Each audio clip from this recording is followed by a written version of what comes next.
Yeah, no, yeah, I concur. This doesn't have to be we don't have to constantly beat ourselves up. And I think where I keep coming back to this, the importance of equipping people with the skills to deal with bias in the moment is critical. Because when you start to equip people with the skills, it becomes less of an issue. And you also condition the perpetrator, if you like, into shifting their paradigm. And I'd like to say something else because I think it's really important. As far as unconscious bias is concerned, it's not a them and us type of situation.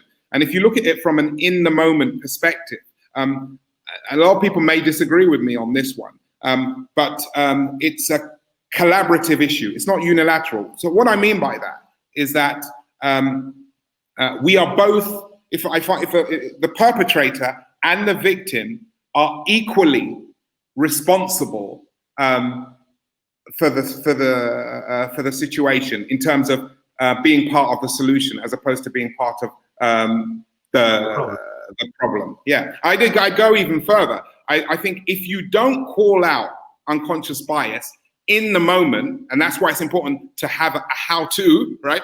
If you don't call out unconscious bias in the moment, or reverse bias, which I'll explain in a second, you're complicit in the problem.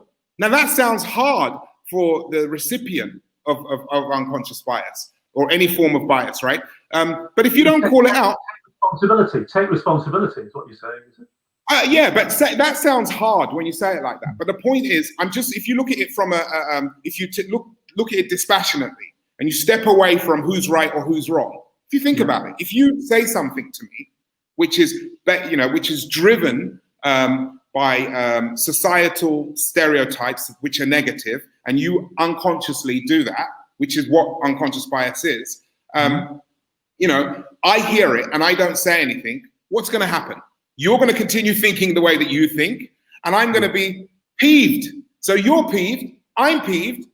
You've got a bunch of peeved artists there, and there's no progression. So what needs to happen is that when you are a perpetrator of bias towards me, I need to have a way of calling it out, right? And I'm suggesting the way of calling it out is to leverage dispassionate developmental inquiry. You need to come from a place of developmental inquiry.